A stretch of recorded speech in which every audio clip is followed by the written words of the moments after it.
সম্মানিত মুসল্লিবৃন্দ, এবারে আমরা জানার চেষ্টা করব যে আল্লাহ রাব্বুল আলামিন তার রাসূলকে কেন এই মেরাজটা করালেন, এটার ব্যাকগ্রাউন্ড কি এবং এটার কারণটা কি, রিজনটা কি।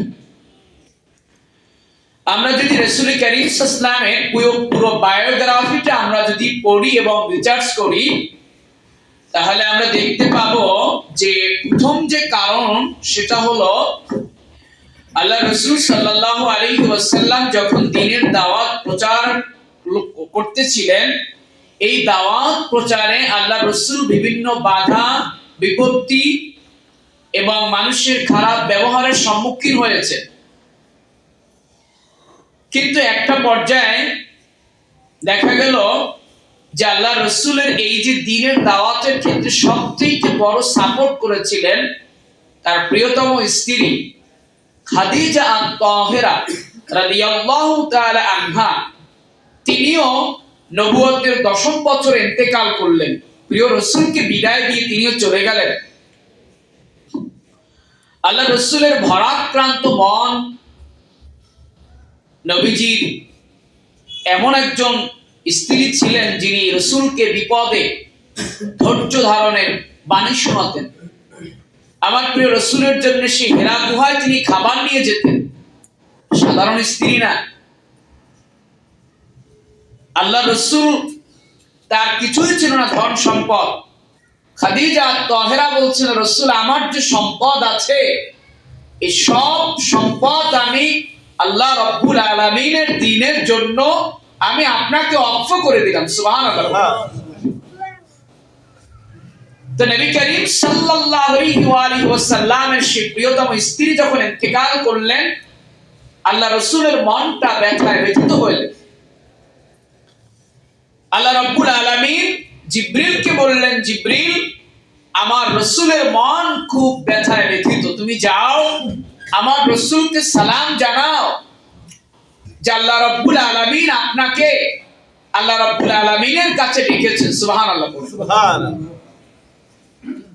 এটা হলো প্রথম কারণ যে রাসূলের ব্যথিত মনকে ভালো করার জন্য আল্লাহ রাব্বুল আলামিন তার রাসূলকে সফর করিয়েছেন। দ্বিতীয় রিজন এবং দ্বিতীয় কারণ যেটা হলো সেটা হলো আল্লাহ রাব্বুল আলামিন তার রাসূলকে কুদরতের নিদর্শনাবলী দেখাবেন বলে আল্লাহ রাব্বুল আলামিন তার হাবিবকে মেরাজ করিয়েছেন।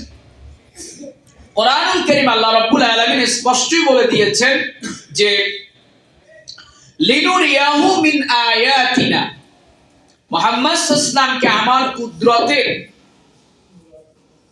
কিছু নিদর্শন দেখাই। এটা হলো মেরাজের দ্বিতীয় কারণ।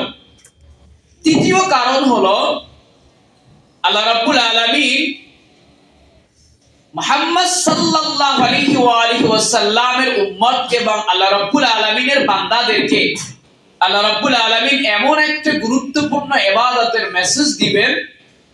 আল্লাহ রাব্বুল আলামিন ইচ্ছে করলে দুনিয়াতে ফেরেশতা পাঠিয়ে ওহীর মাধ্যমে রাসূলের কাছে সেই বাণী পাঠাতে পারতেন, কিন্তু আল্লাহ রাব্বুল আলামিন এখান থেকে আমাদেরকে মেসেজ দিয়েছেন যে তোমাদের নবীকে আমার কাছে ডেকে আমি সেই ফরজিয়াত বিধান তার মেসেজ দিয়েছি। সেটার নাম হলো 5 ওয়াক্ত নামাজ। যারা বলেন কত ওয়াক্ত নামাজ? 5 ওয়াক্ত। এই 5 ওয়াক্ত নামাজের যে মেসেজটা, এটা কি দুনিয়ায় বসে দিয়েছিলেন আল্লাহ রাব্বুল আলামিন তার হাবিবকে, না আরশে আজিমে নিয়ে দিয়েছেন? জোরে বলেন। আরশে আজিমে নিয়ে। এটার দাম কম না বেশি? বেশি, অনেক বেশি। এটা হলো মোটামুটি 3টা কারণ মেরাজের। আরো চতুর্থ যদি কারণ আমি একটি দেখি, সেটা হলো আল্লাহ রাসূল সাল্লাল্লাহু আলাইহি ওয়াসাল্লাম তিনি কিছুদিন পরেই তিনি মদিনায় হিজরত করবেন। এই মদিনায় হিজরত করার পরে আল্লাহ রাব্বুল আলামিন তার হাবিবকে মদিনার রাষ্ট্রপতি বানাবেন। সুবহানাল্লাহ। সুবহানাল্লাহ। রাষ্ট্র পরিচালনার দায়িত্ব আল্লাহ রাব্বুল আলামিন তার হাবিবকে দিবেন। আল্লাহ রাব্বুল আলামিন তার হাবিবকে তার খুব কাছে নিয়ে আল্লাহ রাব্বুল আলামিন এমন কিছু মেসেজ তার হাবিবকে দিয়েছেন, রাষ্ট্র পরিচালনা করার জন্য যা দরকার, যত জ্ঞান এবং হিকমা দরকার, আল্লাহ রাব্বুল আলামিন সবটাই তার রাসূলকে মেরাজের রাত্রে দিয়েছেন। সুবহানাল্লাহ পড়ে। সুবহানাল্লাহ। সম্মানিত মুসল্লিবৃন্দ, আল্লাহ রাব্বুল আলামিন যখন তার হাবিবকে মেরাজে নিবেন, আল্লাহ রাব্বুল আলামিন জিবরিলকে বললেন যে জিবরিল, আমার হাবিব উম্মে হানির ঘরে ঘুমিয়ে আছেন, রেস্টে আছেন, তুমি যাও আমার হাবিবের ব্যথিত মনকে ভালো করার জন্য আমি রব্বুল আলামিন আমার হাবিবকে আমার কাছে দাওয়াত দিয়ে আমি আনতে চাই, তুমি আমার হাবিবকে সালাম জানাও। আল্লাহ রাব্বুল আলামিনের হুকুমে জিবরিল আলাইহিস সালাতু ওয়াস সালাম জান্নাত থেকে রাসূল করিম সাল্লাল্লাহু আলাইহি ওয়া আলিহি ওয়াসাল্লামের জন্য মুক্তার পেয়ালায় করে ওযু করার জন্য আল্লাহ রাসূলের জন্য জিবরিল পানি নিয়ে তিনি রওনা করলেন। তিনি এবার আল্লাহ রাসূল সাল্লাল্লাহু আলাইহি ওয়া আলিহি ওয়াসাল্লামের কাছে গিয়ে আস্তে করে প্রিয় নবীজির সালাম জানালেন। আল্লাহর নবী চক্ষু মোবারক খুলে সালাম দিলেন। জিবরিল বললেন, ইয়া রাসূলুল্লাহ, ইয়া হাবিবাল্লাহ, আল্লাহ রাব্বুল আলামিন আপনাকে আজকের এই রজনীতে আল্লাহ রাব্বুল আলামিন আপনাকে মেরাজ করাবেন, এজন্যই রব্বুল আলামিন আমাকে আপনার কাছে পাঠিয়ে দিয়েছেন। এবার জিবরিল আলাইহিস সালাতু ওয়াস সালাম নবী করিম সাল্লাল্লাহু আলাইহি ওয়া আলিহি ওয়াসাল্লামকে নিয়ে, এবার বুখারী শরীফের হাদিসের মধ্যে এসেছে, উম্মে হানির ঘরের ছাদটাকে ফাঁক করে জিবরিল ঢুকে গেলেন, দরজা দিয়ে ঢুকলেন না, ছাদকে ফাটায়া তিনি ভিতরে প্রবেশ করলেন।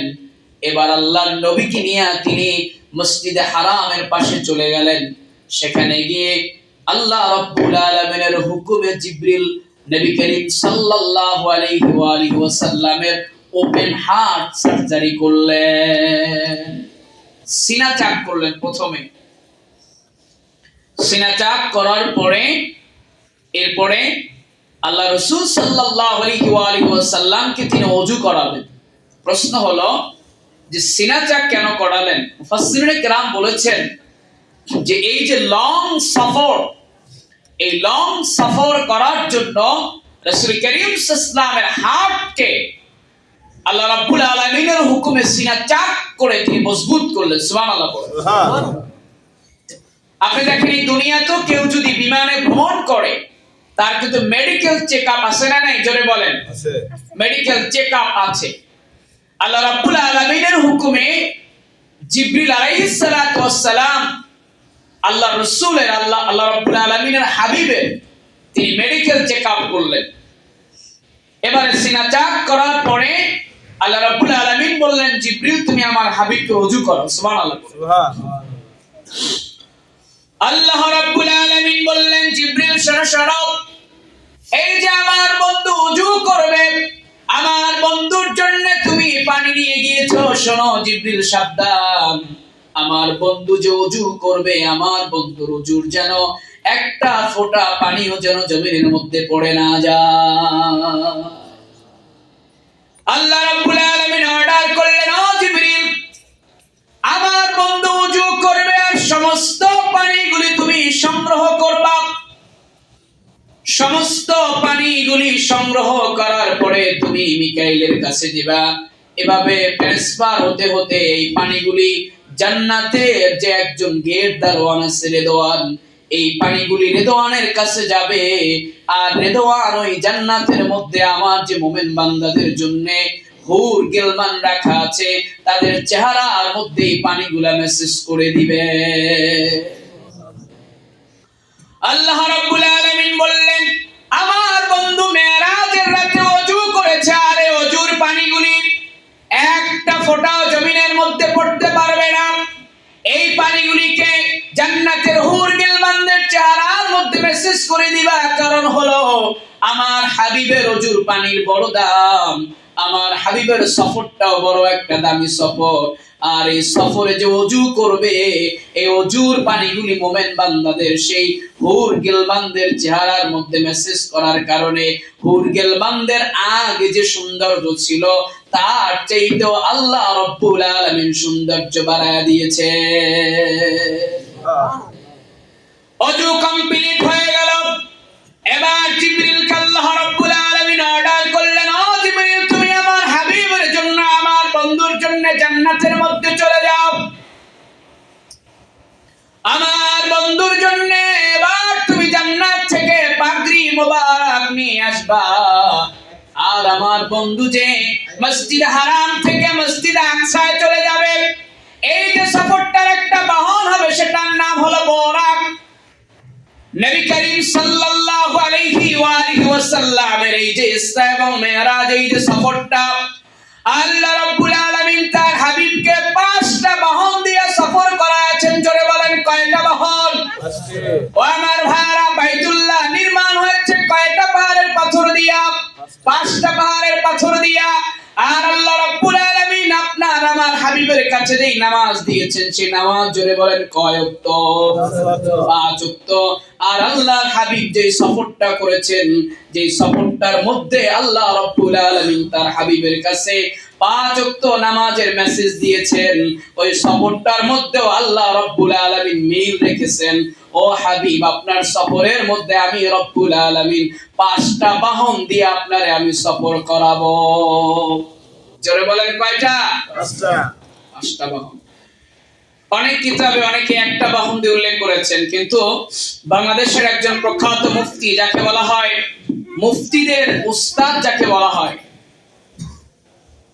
মুফতি মুস্তাফা হামিদ রহমাতুল্লাহ আলাইহি, যিনি বাংলাদেশের আধার, যাকে বলা হয় সারসিনা দারুস সুন্নাত কামিল মাদ্রাসার যিনি প্রধান মুফতি ছিলেন, তিনি একটি মেরাজের কিতাব লিখেছেন। এখানে হুজুর অনেক কিতাবের দলিল দিয়ে প্রমাণ করেছেন যে আল্লাহ রাব্বুল আলামিন তার হাবিবকে সফর করিয়েছেন 5টা বাহন দিয়ে। কয়টা? 5টি বাহন দিয়ে। বন্ধুরা আমার, ভাইরা আমার, এবার জিবরিল আলাইহিস সালাতু ওয়াস সালাম নবী করিম সাল্লাল্লাহু আলাইহি ওয়া আলিহি ওয়াসাল্লামের জন্য পাগড়ি আনার জন্য জান্নাতের মধ্যে গেলেন। জান্নাতের মধ্যে যাওয়ার পরে আল্লাহ রাব্বুল আলামিন যেই পাগড়িটা মেরাজে তার হাবিবকে পরায় দিবেন, এই পাগড়িটা আল্লাহ রাব্বুল আলামিন আগে থেকেই তৈরি করে রেখেছেন। এবার জিবরিল জান্নাতের মধ্যে যাওয়ার পরে দেখতে পেলেন এক ফেরেশতা দাঁড়ায় দাঁড়ায় তিনি কাঁদতেছেন। এবার জিবরিল জিজ্ঞেস করলেন, ও ফেরেশতা, সকল ফেরেশতারা দাঁড়ায় দাঁড়ায় দরুদ পড়ে, আর তুমি দরুদ পড়ে এবং তোমার চোখ মোবারক থেকে কেন পানি ঝরতেছে?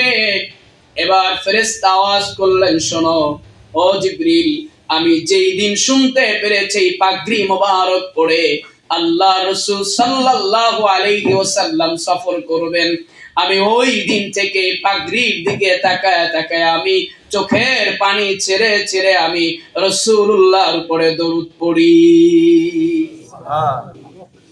ফেরেশতারা আর্গুমেন্ট পেশ করলেন, জিবরিল, শুধু পাগড়ি তুমি নিতে পারবা না, এই পাগড়ি তুমি শুধু নিতে পারবা না, এই পাগড়ির সাথে তুমি আমাকেও নিয়ে যাও। আমি শুধু পাগড়ি দেখে এতদিন পর্যন্ত চোখের পানি ঝরাইছি, আমি শুধু পাগড়ি দেখে আমার মন ঠান্ডা হয় না, আমি যে পাগড়ি দেখে দেখে দরুদ পড়েছি, আমি সেই পাগড়ির মালিককেও স্বচক্ষে দেখতে চাই। জিবরাইল আলাইহিস সালাম এবারে ফেরেশতাকে নিয়ে রওনা করলেন। আল্লাহ রাব্বুল আলামিন বললেন, ও জিবরিল, আমার হাবিবের সফরের জন্য মেডিকেল চেকআপ হয়ে গেল, ওযু হয়ে গেল, আমার হাবিবের পোশাক পাগড়ি হয়ে গেল, আমার হাবিব যে বাহনটায় সফর করবে, যাও তুমি ওই বাহন বোরাককে জান্নাত থেকে নিয়ে আসো। আল্লাহ রাব্বুল আলামিনের হুকুমে জিবরিল আলাইহিস সালাতু ওয়াস সালাম জান্নাতের মধ্যে চলে গেলেন। জান্নাতের মধ্যে যাওয়ার পরে তিনি দেখতে পেলেন হাজার হাজার বোরাক না সব এক ডিজাইনের বোরাক।